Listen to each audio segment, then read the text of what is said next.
தமிழ் சான்றோர்களுக்கு வணக்கம். நெகமம் கோபாலகிருஷ்ணன் பேசுகிறேன். கடவுளிடம் கேட்க விரும்பும் 3 வரங்களும் அதற்கான காரணங்களும். நான் கடவுளிடம் கேட்க நினைக்கும் முதல் வரம், மறுபிறவி ஒன்றிருந்தால் என்னை ஈன்றவள் எனக்கு மகளாக பிறக்க வேண்டும். இருளிலே சிறு தளிராக தவித்த என்னை இந்த பூ உலகிலே ஒரு பூவாக கொண்டு வந்தவள் என்னுடைய அம்மா. இளமை பருவத்திலிருந்தே பல துயரங்களையும் பல இழப்புகளையும் சந்தித்து என்னை வளர்த்து வருகிறாள். தன்னையே உருக்கி என்னை உருவாக்கி கொண்டிருக்கிறாள். மகன் தமிழ் படிப்பதில் ஆர்வம் கொண்டிருக்கிறான் என்பதை உணர்ந்து கணவனின் எதிர்ப்பையும் எதிர்பார்ப்பையும் மீறி ஒரு தனி இரும்பு மனுஷியாக வளர்த்து வருகிறாள். ஆம், இத்தகைய அன்னை எனக்கு மறுபிறவி ஒன்றிருந்தால் அப்பிறவியில் மகளாக பிறந்து நான் கொடுத்த வழிகளையும் வேதனைகளையும் அவள் எனக்கு கொடுக்க வேண்டும். அப்போதுதான் நான் அவளுக்கு சரியான ஒரு நன்றிக்கடனை செய்தேன் என்பதை என்னால் உணர முடியும். இதுவே என்னுடைய முதல் வரம். என்னுடைய 2வது வரம், இப்பிறவியில் எனக்கு பாடம் கற்பித்து தமிழின் மேன்மையையும் தமிழின் மகத்துவத்தையும் எனக்கு உணர்த்திய ஆசிரிய பெருமக்கள் மறுபிறவி ஒன்றிருந்தால் அப்பிறவியிலும் அவர்களுக்கு நான் மாணவனாக இருக்க வேண்டும் என்பதுதான் காரணம். என்னுடைய 10ஆம் வகுப்பிலே ஒரு பத்தியை அல்லது ஒரு வரியை சரியாக என்னால் எழுதவே முடியாது, அதாவது பிழை இல்லாமல். என்னுடைய தமிழாசிரியர், இந்த பிழைகள் உன்னிடம் இருந்தால் நீ 10ஆம் வகுப்பில் தேர்ச்சி பெறுவதே கடினம், இருந்தாலும் நீ நன்றாக படிக்கக்கூடிய மாணவன், உனக்கு இது ஒரு இழப்பாக இருக்கும் என்று என்னை அறிவுறுத்தி இரட்டை வரிகளை எழுத வைத்தார். அன்று நான் நினைத்தேன், இரட்டை வரிகள் எழுதி என்ன பயன் என்று.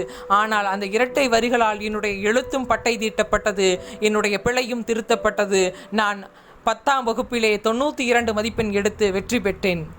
12ஆம் வகுப்பிலே நான் தமிழ் படிக்கப் போகிறேன் என்று கூறிய போது அனைவரும் தமிழா படிக்கப் போகிறாய் என்று ஏளனமாக நகைத்தார்கள். அவர்கள் முன்னிலையில் என்னுடைய 12ஆம் வகுப்பு கணித ஆசிரியை, தமிழ் படிக்கிறாயா கோபாலகிருஷ்ணா, உனக்கு நல்ல எதிர்காலம் இருக்கிறது, நீ வாழ்க்கையை படிக்கிறாய், உன்னால் சாதிக்க முடியும், நீதான் சிறந்த மாணவன் என்று என்னை ஊக்கப்படுத்தினார்கள். தமிழ் என்பது மிகவும் ஒரு பண்பட்ட மொழி, இதை படிப்பதற்கு உன்னால் முடியும் என்று தினமும் ஒரு சிற்பியை போல என்னை செதுக்கிக் கொண்டிருக்கிறார் நம்முடைய மகேந்திர பிரபு ஐயா அவர்கள். இவர்கள் என்னுடன் தோழமை பாராட்டி என்னை ஆங்காங்கே வழிநடத்தி ஒரு நெறியாளராகவும் திகழ்கிறார். இத்தகைய பெருமைக்குரிய ஆசிரியர்கள் மத்தியில் நான் படித்தேன் என்பது காரணமாகத்தான் மறுபிறவியிலும் இவர்களிடையே படிக்க வேண்டும் என விரும்புகிறேன்.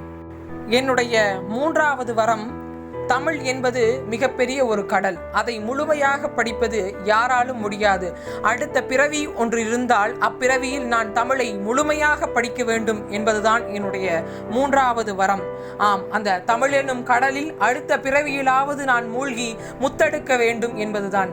தமிழ் என்பது என்னுடன் எப்பொழுது இணைந்தது என்றால், நான் 6ஆம் வகுப்பு படிக்கும்போது, வானரங்கள் கனி கொடுத்து மந்தியோடு கொஞ்சும், மந்தி சிந்தி கனிகளுக்கு வான்கவிகள் கெஞ்சும், காணவர்கள் விழியணிந்து வானவரை அழைப்பர், கமன சித்தர் வந்து வந்து காய சித்தி விளைப்பர், தேனருவி திணையரும்பி வானின் வழி ஒழுகும், செங்கதிரோன் பரிக்காலும் தேர்க்காலும் வழுகும், கூணலிடம் விரைமுடித்த வேணியலங்காரர், குற்றாலர் திரிகூடர் மலையின்கள் மலையே என்ற மனப்பாடச் செயலின் மூலம்தான் என்னுடைய எனக்கு தமிழ் என்பது மிகவும் பிடித்த ஒரு பாடமாக அமைந்தது.